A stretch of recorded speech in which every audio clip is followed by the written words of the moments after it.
신입사원을 안 뽑아요. 솔직히 말하면 팀장급 입장에서나 사장급 입장에선 이거 정도는 AI가 해주는데, 결국엔 이 AI의 포인트는 우리가 질문하고 시키는 것에 따라서 움직이기 때문에 어떻게 하면 대답 자판기의 대답을 100점으로 끌어내게 할 수 있을까. 이게 새로운 도구니까 젊은 사람이 잘 쓸 줄 알았는데 그게 아니라 시니어들이 잘 쓰네? 그 말은 무슨 말이냐, 새로운 도구를 잘 쓰는 것보다 오히려 일 많이 시켜본 사람이 AI 잘 쓴다. 그러면 실제로 앞으로 채용 시장이 어떻게 바뀔지 예측이 가능한가요? 이미 좀 일어나고 있는 현상이. 안녕하십니까. 책이 삶이 되고 삶이 책이 되는 시간, 책과 삶, 책과 사람의 김재원입니다. AI 트렌드를 현장에서 분석하는 전문가죠. 오늘 김덕진 소장과 함께하겠습니다. 어서 오십시오. 네, 안녕하세요. 반갑습니다. 네, 구독자 여러분께 인사 부탁드립니다. 네, 안녕하세요. 복잡하고 어려운 IT 기술 쉽고 재미있게 전달드리는 IT 커뮤니케이터 김덕진 소장입니다. 반갑습니다. 네. 사실 AI, IT 어렵기만 한데 어쩜 귀에 쏙쏙 들어오게 쉽게 설명을 잘하세요? 실은 저는 KBS 라디오를 한 15년 넘게 매주 하고 있어요. 근데 이제 IT 분야를 좀 특화하다 보니까 작가님들이 보통 이제 대본을 그래도 어느 정도 구성을 써주시잖아요. 근데 제 분야 같은 경우는 너무 이제 특이하고 좀 어려운 분야다 보니까 방송 작가님들이 이거를 질문하고 구성을 어떻게 해야 될지 잘 모르시겠다는 거예요. 그러다 보니까 15년 전부터 계속 했던 일이 방송 작가님들처럼 구성하고 답변 정리하고 이걸 어떻게 좀 설명드려야 좋을까, 이런 거를 한 15년 넘게 훈련을 한 것 같아요. 뭐 그 덕분에 AI 시대에도 쉽게 좀 전달드리는 일을 할 수 있게 된 것 같습니다. 목소리도 좋으시고 또 언변도 좋으시고 하셔서 저희가 또 이렇게 모셨습니다. 너무 과찬을 받으니까 얼굴이 좀 빨개지는 느낌. 인터넷이 사용자 8억 명을 모으는데 13년이 걸렸다. 반면에 챗GPT는 2년 반 만에 다 해치웠다. 뭐 이런 얘기 하거든요. 어떻게 이렇게 빨리 AI는 우리 생활에 스며든 걸까요? AI라고 하는 것이, 특히나 챗GPT가 기존의 프로그래밍이랑 뭐가 다를까라고 생각을 해보면, 기존에 우리가 컴퓨터랑 뭔가 대화를 하기 위해서는 컴퓨터의 언어를 우리가 배워야 됐어요. 그러니까 내가 뭔가 복잡한 일을 한다라고 생각을 하면 컴퓨터의 언어로 컴퓨터한테 얘기를 하면 컴퓨터가 그거를 뭔가 작업을 하고 컴퓨터의 언어로 다시 얘기를 해주니까 그걸 해석할 수 있는 능력이 없으면 못 썼던 거예요. 기본 지식이 필요하다는 얘기네요. 그렇죠. 그러니까는 마치 우리가 외국어를 하려면 영어를 공부해야지 뭔가를 하는 것처럼 기본적인 장벽이 높았거든요. 그런데 이 생성형 AI의 가장 큰 매력은, 인간의 언어로 그냥 대화를 하면 오히려 컴퓨터가 인간의 언어를 알아듣고 뭔가 컴퓨터의 언어로 작업을 한 다음에 다시 인간의 언어로 뱉어준다는 거예요. 그러니까 그냥 사람하고 대화하듯이 혹은 내가 사람에게 일을 시키듯이 그냥 하면 결과를 주니까 이거는 상당히 흥미롭네 라고 느끼는 거죠. 그리고 또 한 가지가, 앞서서 대화라는 얘기를 드렸잖아요. 이 채팅을 한다라고 하는 행위가 실은 사람을 모으기 제일 좋은 서비스 중에 하나예요. 전 세계적으로, 우리나라도 마찬가지로 메신저 서비스, 글로벌 서비스에서도 이런 대화형 플랫폼이라는 거 항상 사람을 모으거든요. 그러니까 다른 사람하고 얘기하는 것처럼 대화를 하면 이 녀석이 나에게 대화 상대가 돼주기도 하고, 혹은 내가 일을 할 때 복잡한 프로그래밍 언어 몰라도 그냥 이런 거 돼? 한번 시켜볼까? 라고 했더니 이 녀석이 꽤 그럴듯한 답변들을 주니까 써먹을 수 있네? 라고 느끼는 것들이 전 세계에서 있는 거죠. 그러니까는 이렇게 빠르게 사람들을 모으기도 하고 사람들이 상당히 흥미를 느끼면서 새로운 나의 대화 상대가 생긴 것 같다, 뭐 이렇게 좀 느끼게 되는 것 같습니다. 과거 컴퓨터나 인터넷에 비교해서 진입 장벽이 낮다. 접근성도 용이해졌어요. 게다가 컴퓨터처럼 반응했는데 인간처럼 반응하고 있어서 동질적인 협업을 하는데 용이하다, 이런 말씀이시죠. 심지어 일의 완성도가 꽤 높아요. 근데 문제는 컴퓨터처럼 일하는 게 아니라 사람처럼 일하다 보니 사람의 자리를 대신하고 있다 얘기를 해서 지금 채용 시장의 판도가 달라졌다. AI를 도구화하는 사람만 일할 수 있다. 뭐 이렇게 시대가 바뀌고 있어요. 이걸 어떻게 바라봐야 할까요? 말씀하신 것처럼 처음에 생성형 AI가 나왔을 때는 사람들이 AI가 사람을 대체하는 거 아닌가라는 두려움이 좀 있었습니다. 그런데 챗GPT가 나오고 조금 시간이 지나니까 이 AI 전문가들이 무슨 얘기를 하기 시작했냐면, AI가 사람을 대체하는 게 아니라 AI를 활용하는 사람이 그렇지 않은 사람을 대체할 것이다 라는 이야기가 나오기 시작한 거예요. 근데 이거는 기존의 기술의 변화를 보면 당연한 거다라고 저는 얘기를 드리고 싶어요. 이거를 우리가 역사적으로 보면, 기술이라는 게 새로 생기면 그 기술을 익힌 사람과 그렇지 않은 사람의 격차는 커지는 거죠. 예를 들면 이런 겁니다. 혹시 아나운서님은 발표 준비하실 때 자료 작업을 뭘로 하셨어요? 파워포인트. 그쵸. 그전엔 궤도라는 걸 썼잖아요. 그렇죠. 그렇죠. 궤도로 하던 시대가 있었는데 파워포인트가 나왔잖아요. 근데 파워포인트를 누구나 쓰고 있는데 나는 궤도로 한다 라고 하면 그거는 이제 오히려 사람들이 볼 때 이상한 거죠. 비슷하게 계산기가 있고 그 다음에 엑셀이 있고 그 다음에 새로운 도구가 있죠. 결국에는 도구가 도구가 진화하면 그 도구라고 하는 것을 내 일에 어떻게 녹이느냐라는 사람이 상당히 크다는 거예요. 여기서 이제 한 가지의 기존에 있었던 도구랑 조금 차이가 있는데 지금까지 있었던 도구는 그냥 정말 툴, 내가 어떤 인풋을 하면 아웃풋이 딱 나오는 결과, 그러니까 내 머릿속에 있었던 구조 이상을 못했는데 이 생성형 AI는 내가 어떠한 생각한 것 이상의 것들을 하기 시작하니까 야, 기존 도구랑은 또 다른 뭔가의 변화가 있구나라는 걸 느끼기 시작하는 거죠. 그러면서 이제 많은 사람들이 이 도구를 그러면 좀 어떻게 써야지 잘 쓸까? 누가 잘 쓸까? 어떤 방식으로 써야지 잘 쓸까라고 이제 생각을 하게 되는 것이고요. 그럴 때 이제 아까 아나운서께서 잠깐 얘기하셨지만 이게 새로운 도구니까 젊은 사람이 잘 쓸 줄 알았는데 그게 아니라 시니어들이 잘 쓰네? 라는 것들이 이제 최근에 좀 변화의 맥락 중에 하나다. 뭐 이렇게도 말씀드릴 수 있는 것이죠. 말씀하신 거를 현장에 접목해 보면 신입사원은 젊어서부터 디지털 네이티브였기 때문에 AI는 친숙할 수 있지만 현장은 모른단 말이에요. 맞습니다. 근데 숙련된 중장년층은 현장을 알아요. 게다가 AI 기술만 탑재하면 AI를 적절하게 활용할 수 있는 능력은 신입보다 훨씬 나을 수도 있는 거네요. 그렇죠. 왜냐하면 이 생성형 AI의 또 특징이 뭐가 있느냐. 제가 이 표현을 많이 쓰는데 생성형 AI는 정답 자판기가 아니라 대답 자판기예요. 우리가 뭔가를 물어보면 이 녀석이 100점짜리를 주지 않아요. 이 녀석은 한 80점 정도 되는 대답을 합니다. 그럼 그 80점짜리를 100점으로 끌어올리기 위해서는 어떤 기술이 필요할까요? 분별하고 판단할 수 있는 능력이 있어야 되네요. 그리고 또 아나운서님 같은 능력이 있어야죠. 왜냐하면 이 사람의 역량이 100점짜리인데 예를 들어 긴장을 하고 잘 몰라서 80점 정도밖에 대답을 못해요. 네, 맞아요. 그럼 이제 계속 오래 오신 게 그분들에게 계속 질문하고 발제하면서 이들이 편하게 답변을 끊어내게 하는 거잖아요. 근데 결국 이게 어떤 능력하고 비슷하냐면 아주 일을 잘할 수 있는 신입사원이 들어왔는데 그 신입사원에게 상사들이 어떤 식으로 일을 지시하느냐에 따라서 이 신입사원의 능력이 갑자기 막 발현돼서 엄청나게 잘하기도 하고 또 어떨 때는 이것밖에 못하는데 하기도 하잖아요. 결국엔 이 AI의 포인트는 우리가 질문하고 시키는 것에 따라서 움직이기 때문에 어떻게 하면 대답 자판기의 대답을 100점으로 끌어내게 할 수 있을까라는 걸 잘하는 사람이 중요하다는 거고요. 그 말은 무슨 말이냐? 새로운 도구를 잘 쓰는 것보다 오히려 일 많이 시켜본 사람이 AI 잘 쓴다. 그래서 요즘에 보면은 오히려 실무적인 능력이 있고 AI가 내는 답변이 몇 점짜리인지 직관적으로 평가할 수 있는 사람. 내 업무에 있어서 직관적으로 결과물에 대해서 판단하고 수정할 수 있는 능력이 있는 사람이라면 AI가 준 결과물도 그런 식으로 판단과 수정을 할 수 있는 거죠. 그 다음에 우리가 또 말로 시키면 되잖아요. 야, 이거 이렇게 고쳐. 그럼 고치니까 결국에는 내가 능력이 있고 그 실무적인 역량이 있으면서도 수정 보완할 수 있는 직관적인 능력이 있는 사람들, 즉 경험이 쌓여 있는 사람들이 AI를 활용하니까 훨씬 더 좋은 성과를 내고 있다라고 하는 게 지금의 평가 그리고 연구 결과들도 좀 그런 것들이 나오고 있는 상황입니다. 적절한 질문과 요청을 통해서 갖고 있는 정보를 최대한 끌어낼 수 있는 능력, 그리고 그 끌어낸 정보를 판단하고 분별할 수 있는 역량을 갖춘 현장 경험이 있는 사람이 필요하다. 그 대신 AI를 잘 다뤄야 된다. 그러면 실제로 앞으로 채용 시장이 어떻게 바뀔지 예측이 가능한가요? 그러니까 이미 좀 일어나고 있는 현상이 신입사원을 안 뽑아요. 이게 이제 제일 큰 이슈입니다. 왜냐하면 우리가 보통 일이라고 하는 건 신입 때부터 해서 쭉 어느 정도 훈련이 되고 트레이닝이 돼서 몇 년 정도 지나면 그 다음에 뭔가 역할을 주잖아요. 그전엔 되게 단순 업무를 주거나 따라해봐라고 시키는 걸 하는데 이제 그거를 할 필요가 없는 거예요. 솔직히 말하면 팀장급 입장에서나 사장급 입장에선 야, 이거 정도는 AI가 해주는데? 그러면 이제 보통 그들이 그렇게 훈련이 돼서 올라가야 되는데 지금 이게 되게 이슈가 되고 있는 것 중에 하나가 바로 그거죠. 신입들이 안 그래도 취준생들 어려운데 이 사다리가 계속 좀 없어진다라고 하는 게 이제 되게 큰 변화의 문제 중에 하나. 하긴 신입사원들이 자료 정리했잖아. 엑셀 정리해와, 파워포인트 만들어와, 보고서 만들어와.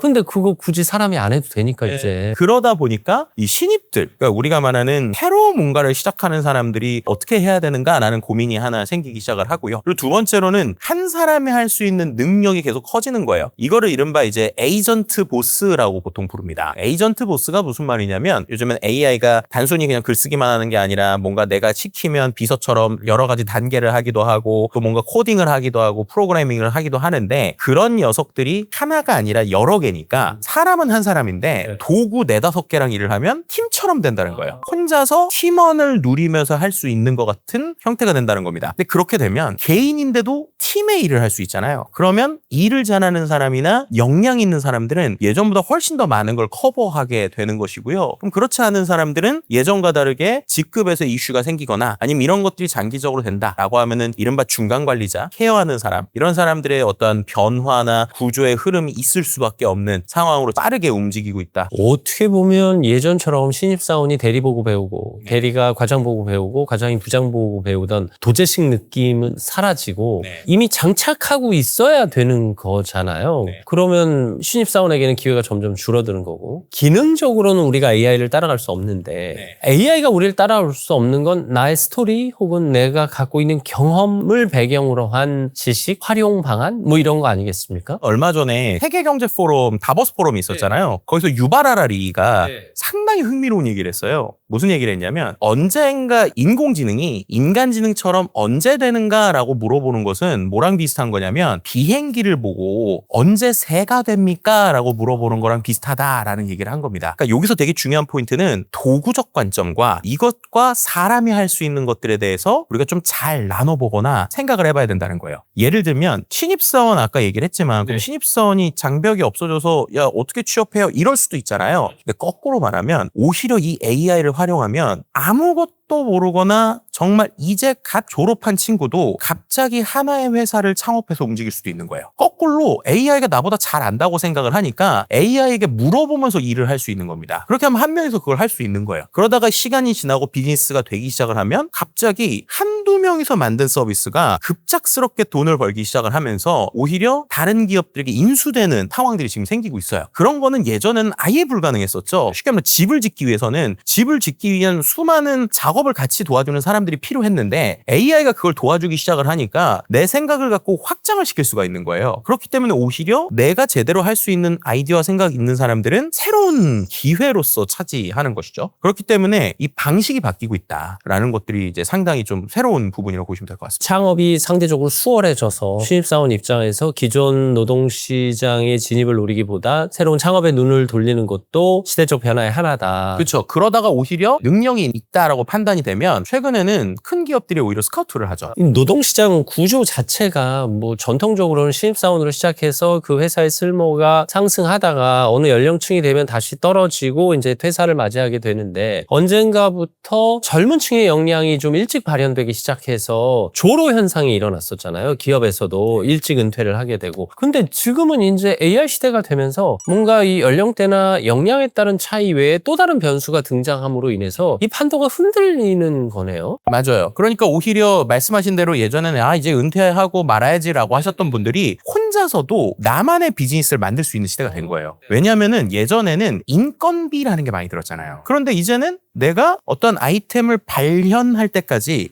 자기가 가지고 있는 여러 가지 생각과 내용을 AI한테 던져주면서 서로 대화를 하면서 어떤 아이디어를 만드는 거죠. 그리고 나면 이제 실제 이거를 자기가 구동하거나 구현한다 할 때도 어떤 샘플 정도의 서비스를 만드는 거는 내가 개발을 못해도 요즘은 할 수 있어요. 실제로 뭐 여러 가지 툴들이 계속 좋아지고 있기 때문에 내가 가지고 있었던 지식 그리고 네트워크 그리고 내가 가지고 있는 아이디어 그걸 갖고 100억 1000억 버는 비즈니스는 아니더라도 내가 내 인생에서 나머지의 후반기를 내 스스로가 만족할 수 있는 내가 지금까지 했었던 일을 연장하는 정도의 비즈니스를 AI랑 하는 거는 충분히 좀 가능해지는 시대가 됐다 이렇게 말씀드릴 수 있을 것 같습니다. 어쨌든 역전의 기회는 열렸습니다. 그리고 열심히 살아온 중장년층에게는 현장 경력을 바탕으로 AI의 도구의 힘을 얹어서 뭔가 새로운 부가가치가 창출될 수 있습니다. 조금 바꿔서 생각해보면 지금 AI가 인간이 하던 일을 대체한단 말이에요. 그리고 인간보다 더 탁월한 능력을 보인단 말이에요. 근데 저희는 50대부터 AI가 이제 도구화된 거고 누군가는 40대부터 누군가는 30대부터인데 누군가는 10대부터 AI가 있었단 말이에요. 쉽게 말해서 글쓰기도 대신해주고 비판적 사고도 대신해줬기 때문에 이 젊은 층에게는 오히려 글쓰기 역량도 조금 떨어지지 않을까? 비판적 사고도 좀 떨어지지 않을까? 판단하고 분별하는 능력도 좀 떨어지지 않을까 하는 두려움도 생기는데 그들은 또 다른 능력을 갖고 있는 걸까요? 저는 이제 시대를 바라볼 때 시대의 변화랑 세대의 변화가 항상 이렇게 축을 이룬다고 생각하거든요. 근데 보통 요즘에 시대의 변화에서 중요한 것 중에 하나는 이 기술의 변화예요. 그리고 기술이 변화하면 세대가 바뀝니다. 그럴 때 보통 우리가 기술이 바뀔 때 기존의 세대들에서 우리가 이제 이른바 모바일 네이티브 그래서 스마트폰과 함께 이제 자라온 세대가 있었고 지금의 10대들은 어떻게 보면 이제 AI 네이티브인 거죠. 그럼 이제 네이티브가 될 때마다의 특징이 특징과 그런 특징을 바라볼 때의 그 전세들의 불편함이 존재합니다. 예를 들면 모바일 네이티브 때를 생각을 해볼게요. 스마트폰으로 처음으로 뭔가 커뮤니케이션을 하기 시작하고 오히려 키보드로 치는 것보다 우리가 말하면 터치가 익숙했던 세대들에서 기존에는 생각하지 못했었던 상황이 하나 생겼었어요.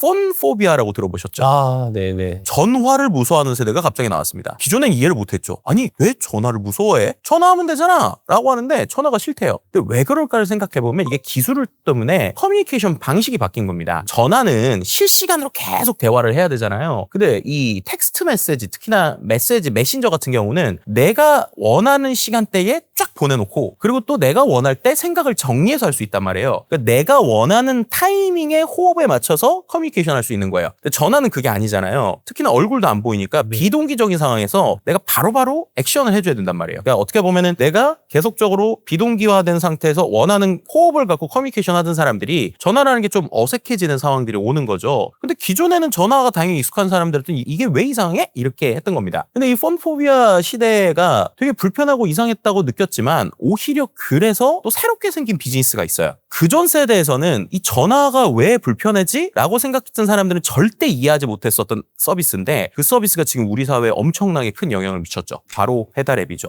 배달앱 처음 나올 때는 왜? 굳이? 전화가 편한데? 왜? 이랬잖아요. 지금은 정확하게 반대로 얘기하죠. 누가 귀찮게 왜 주문을 전화로 해? 앱으로 하면 되지. 결국 이러한 변화 자체가 네이티브들만이 느낄 수 있는 어떤 감각이라는 거예요. 그럼 지금 생성형 AI 시대에 우리가 완전히 하늘 아래 새로운 게 나왔느냐? 아직은 별로 없는 것 같아요. 지금은 기존에 있던 개선이고 결국에는 이런 AI 네이티브들이 새로운 아이디어와 내용을 갖고 왔을 때 완전히 또 새로운 판이 생길 수 있다라는 것들을 볼 수 있을 것 같습니다. 그런데 여기서 저는 조금 고민되는 게 그럼 그들이 하는 커뮤니케이션은 어떻게 될까? 실은 저는 벌써부터 그런 게 좀 와닿아요. 왜냐하면 우리나라에서 실제로 사람들이 가장 오래 쓰는 생성형 AI 서비스가 혹시 뭘 것 같으세요?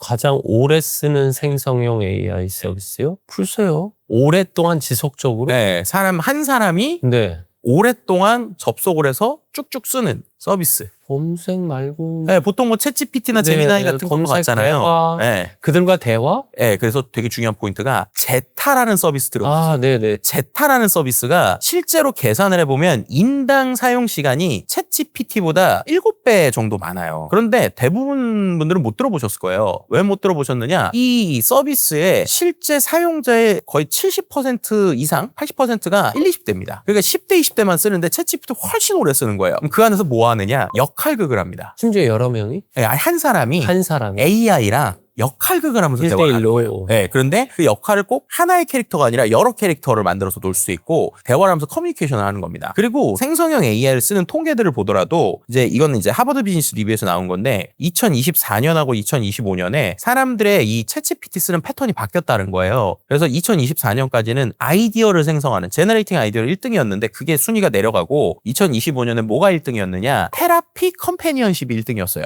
그러니까 AI랑 테라피, 컴패니언십? 쉽게 말해서 동반자처럼 대화하고 익히는 겁니다. 근데 이게 왜 중요하냐? 특히나 10대들이 왜 이들이 이런 걸 많이 쓰느냐? 이게 커뮤니케이션이 다른 거예요. 예를 들면 제가 꼭 하고 싶은 얘기가 있어서 친구를 불렀어요. 친구랑 대화를 합니다. 근데 제가 예를 들어서 친구에게 내가 하고 싶은 얘기를 하면서 내 얘기만 들어주면 좋겠는데 그게 아니라 친구도 만나면 자기 얘기하고 바쁘잖아요. AI는 얘기하면 다 들어주잖아요. 그렇구나.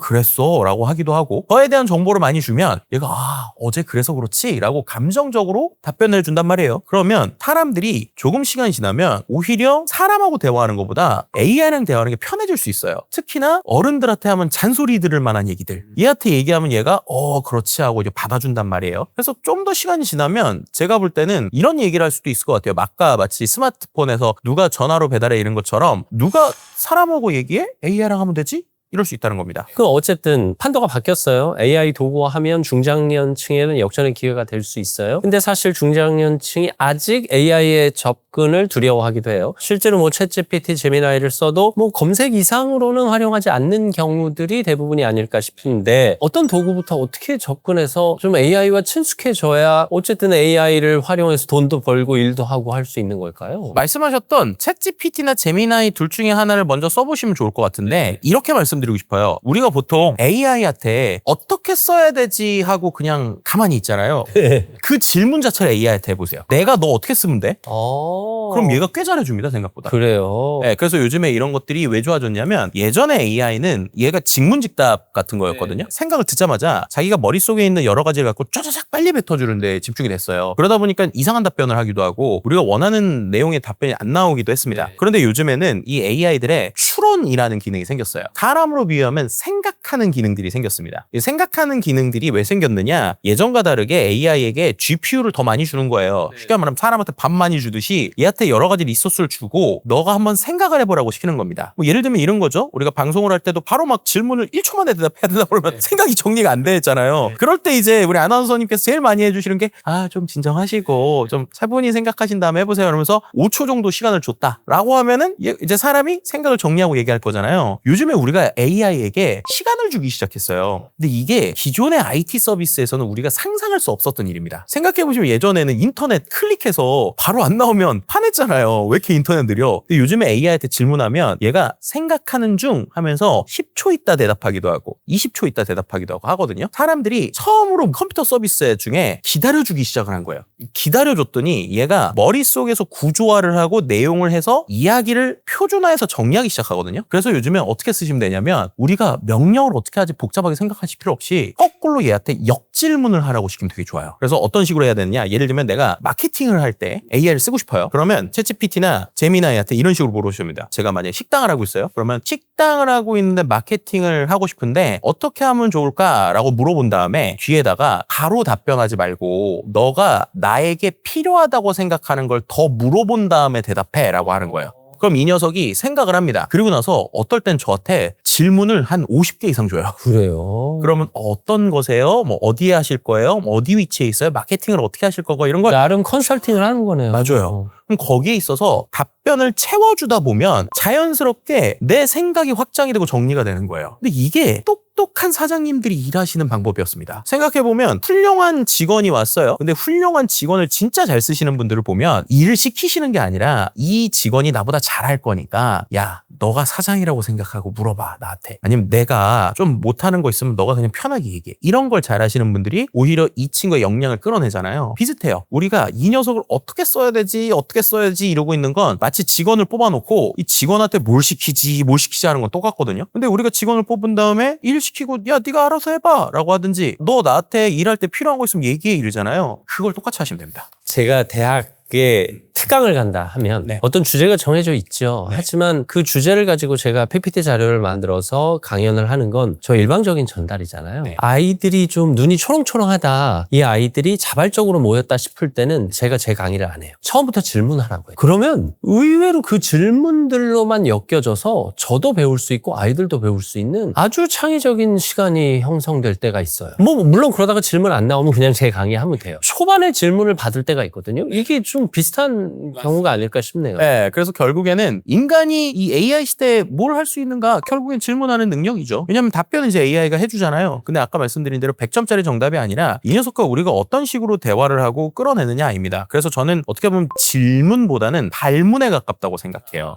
그러니까 결국 인간이 AI에게 해주는 건 이 녀석이 말을 하거나 끌어낼 수 있게 발문을 계속 해주는 거죠. 발문을. 그럼 그 발문을 해줄 때 대화가 나오면 또다시 물어보고 대화하면서 내가 원하는 걸 받아낼 수 있는 능력. 그것만 잘하면 AI가 어려운 게 아니라 정말로 우리에게 좋은 컨설팅 파트너가 될 수도 있는 거죠. AI로 하여금 질문하게 하라. 이게 이제 오늘의 키워드가 아닐까 싶은데 사실 AI가 일반적인 데이터베이스를 많이 갖고 있지만 나에 대해서는 모를 수 있으니까 나의 특수한 상황과 환경과 경험이 접목되면 최고의 결과물이 나올 수도 있다는 얘기네요. 그래서 뭐 때로 저는 이렇게도 쓰기도 해요. 뭐냐면 얘가 나를 모르니까 너 나를 알아야 네가 나한테 대답을 할 거 아니야. 너 역으로 나한테 인터뷰하듯이 질문해봐. 이렇게 하면 갑자기 얘가 인터뷰하듯이 저에 대해서 막 물어봐요. 그래도 AI가 김덕진 소장 하면 알지 않을까? 저는 알죠. 네. 저는 이제 인터넷 검색하면 나오긴 하는데 이제 그런 식으로 만약에 나를 이제 AI가 잘 모르겠다라고 하면은 스스로 얘한테 인터뷰를 시키고 그 내용을 기억을 시킬 수가 있어요. 그러면 이제 나에 대해서 마치 우리 사장님에 대해서 아는 것처럼 우리 사장님이 이런 스타일이니까 내가 이런 걸 해주면 되겠지라고 하는 거를 얻어낼 수 있기 때문에 그런 형태로 한번 처음을 시작을 해보신다면 지금 쓰셨던 거랑 완전히 다른 경험을 좀 해볼 수 있을 겁니다. 사실 저는 소장님에게 AI를 활용하는 활용하기 위해서 좋은 질문을 만드는 구조를 좀 여쭤보려고 했는데 오히려 그걸 AI에게 물어봐도 되겠네요. 네, 이 추론이라는 기능이 좋아졌기 때문에 예전에는 말씀하신 대로 구조를 짜고 뭐 하고 이런 것들이 되게 중요했고 그런 걸 이른바 프롬프트 엔지니어링이라고 했거든요. 여전히 프로그래밍하고 코딩하는 데서는 그런 게 좀 필요할 수도 있는데 오히려 내가 원하는 내용들을 얻어낼 때는 ask before answer라고 표현을 하는데 너 답변하기 전에 나한테 추가로 물어봐 라고 하는 걸 시켜보는 거예요. 그리고 나서 AI가 그것까지 생각을 하고 얘기하게 하면 제가 생각했던 것보다 훨씬 더 구조화되어 있는 답변을 받을 수도 있습니다. 제 일에 접목시켜서 보면 김덕진 소장님을 인터뷰하는 건 누구나 할 수 있단 말이에요. AI에게 나는 김덕진 소장에게 AI와 일자리에 대해서 오늘 인터뷰를 하려고 그래. 질문 좀 뽑아주겠어? 그러면 질문 또 쫙 뽑아줄 거 아니에요. 그렇죠. 그러면 뭐 저 아니고도 신입 아나운서라 할지라도 그 질문은 할 수 있지만 32년 차 방송인만이 할 수 있는 맞아요. 한 방의 질문을 얹어서 맞아요. 그 질문의 깊이와 이 인터뷰 영상의 몰입도와 완성도를 쫙 끌어낼 수 있는 그 묘안은 경력자에게서만 나온다. 이런 포인트인 거고요. 그렇게 하면서 이제 말씀하신 대로 그래도 AI가 만약에 자료조사를 시켰다라고 하면은 마치 이제 우리 직원이 자료조사를 했더라도 내가 한 번 더 확인하는 것처럼 반드시 검증은 해야 되는 부분은 있고요. 뿐만 아니라 AI를 도구로서 쓴다라고 하면은 할 수 있는 게 이제 많아지겠죠. 예를 들면은 뭐 하나 정도만 제가 좀 예시를 좀 드리면 저희 아나운서님 혹시 핸드폰 있으세요? 네, 저 갤럭시. 네네. 네. 이게 이제 갤럭시에서 좀 잘 되는 기능인데 아나운서님 핸드폰으로 그냥 한번 테스트를 한번 해볼까요? 네. 꺼내볼게요. 네. 자, 제 핸드폰으로요. 네. 아나운서님도 비슷하실 텐데 보통 우리가 말로 얘기를 할 때 조금 더 정리가 잘 되시는 분들 있잖아요. 저는 그래요. 그렇죠? 네. 그러면은 우리가 손으로 쓰면 이 속도가 어쨌든 내 머릿속보다 좀 못 따라갈 때도 있잖아요. 이게 더 느릴 때도 있잖아요. 그래서 말로 내가 얘기한 것들이 잘만 정리가 되면 훨씬 더 좋을 때가 있거든요. 그래서 제가 이 기능 때문에 실은 갤럭시를 많이 쓰는데 이게 이제 아이폰에서도 똑같이 해보는데 이거는 아이폰보다 갤럭시가 좋더라고요. 이게 우리나라 이제 AI가 좀 들어가 있는 건데 되게 쉽습니다. 예를 들면 아무 앱이나 켜보세요. 메모장이 됐든 뭐 대화를 하시든 뭔가 메모를 하실 때 쓰는 거. 메모장. 이제 글을 쓰시잖아요. 그럼 여기서 타이핑을 치는 게 아니라 밑에 마이크 버튼 있죠. 여기 보면 밑에 마이크 버튼 있지 않습니까? 이 마이크. 그걸 눌러세요. 그리고 네, 허용하시고 네. 이렇게 누르고 안녕하십니까. 김재원입니다. 네. 바로 텍스트로 바뀌네요. 오, 훌륭합니다. 네. 이런 모든 문장이 다 텍스트로 바뀌는군요. 네, 오, 정확히 심지어 동시통역 수준의 자막처럼 바로바로 생성이 되네요. 그렇죠. 그럼 이렇게 되면은 내 머릿속에 있는 거를 실제로 이렇게 뚝뚝뚝뚝 얘기를 하는 거예요. 그럼 만약에 교수님께서 뭔가 수업을 하고 영감이 나왔다. 그럼 그냥 이렇게 계속 텍스트로 얘기를 하는 겁니다. 네. 그럼 이렇게 하면은 정말로 실시간 속도로 얘기를 정리를 해주잖아요. 네. 그러면은 이렇게 한 10분 얘기하시면 책 한 10페이지, 20페이지 그냥 쓰는 거죠. 그러면 제가 강의한 내용이 한 챕터 한 챕터 정리가 되는 게 무척 수월해지겠네요. 그렇죠. 그럼 이제 저는 이런 식으로 하면서 어떻게 되냐면 우리가 머릿속에 있는 내용을 끌어내다 보니까 때로는 통계적인 거나 비유적인 게 맞나 틀리나 할 수도 있잖아요. 네. 근데 그런 것들이 이제 강의 때는 그냥 넘어갈 수 있는데 책으로 쓸 땐 또 정확도를 이제 필요할 때도 있지 않습니까? 그럼 이렇게 텍스트를 딱 쓰는 거예요. 그리고 나서 이제 마이크를 해서 멈추는 거죠.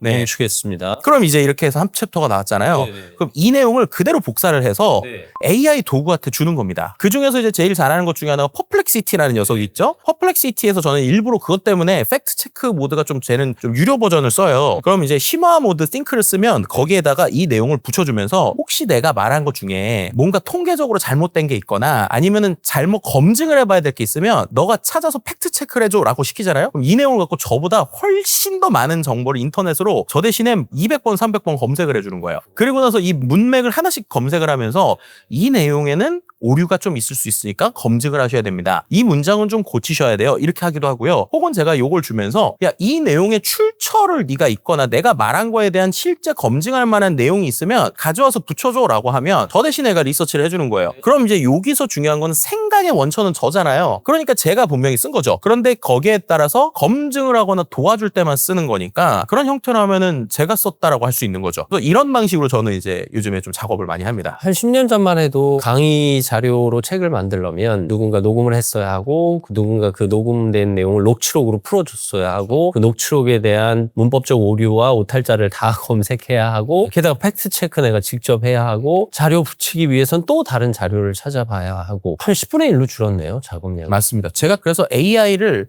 증폭기라고 많이 표현하는데 그 증폭의 수준이 딱 한 10배 정도 되는 것 같아요. 네. 그래서 실제로 이제 저는 시간을 이렇게 10분의 1로 줄이기도 하고 또 어떤 작업을 할 때는 예전과 다르게 역량이 10배씩 늘어나기도 하고 그런 것들을 좀 많이 느끼게 되는 것 같습니다. 요 마이크 하나 기능이 내 말을 텍스트로 이렇게 쉽게 바꿔주는 줄을 미처 모르고 있었네요. 네, 여러분들 그냥 모든 삼성폰에서 이거 되니까 이거 하시면 좋을 것 같고 이거 하시면 뭐 예를 들면은 뭐 문자 보낼 때도 그래요. 이렇게 하시면 편해요. 네. 저는 그래도 네. 비교적 발음이 정확하기 때문에 네. 정확하게 옮겨주거든요. 저도 이제 랩하는 속도로 얘기했는데 꽤 잘하죠. 근데 그리고 소장님도 발음이 정확하시기 때문에 뭐 문법적 오류나 오탈자가 없습니다. 이렇게 해도 돼요. 만약에 좀 이상하다 싶잖아요. 네. 이것도 AI한테 주면서 야 이거 내가 녹취한 건데 너가 내용에서 봐서 오탈자가 있는 것 같으면 고쳐라고 시키거나 고치면서 왜 그렇게 고쳤는지 이유도 달아줘라고 하면은 얘가 맥락까지 줘요. 사실 우리가 글을 쓸 때는 주술관계를 정확히 지키는데 말에서는 은근히 비문을 많이 말하거든요. 네네네. 근데 그런 것도 이제 문법적 오탈자를 다 점검 받으면 되는 거니까 어려움이 없겠네요. 오늘 큰 도움 받았습니다. 다행입니다. AI 현장에서 트렌드를 분석하고 있는 김덕진 소장에게 이 시대를 살아가는 법에 대해서 배웠습니다. 오늘 함께 해주셔서 감사합니다. 감사합니다. 세상이 한편으로는 수월해졌습니다. 또 한편으로는 풍요로워졌다는 뜻이기도 하지요. 반대 감정은 두려움입니다. 그 두려움 제거하시고 잘 받아들인다면 더 행복한 삶이 기다리고 있지 않을까 싶습니다. 책과 삶이 도와드리겠습니다. 다음 시간에도 여러분 곁에 있겠습니다. 오늘도 감사합니다.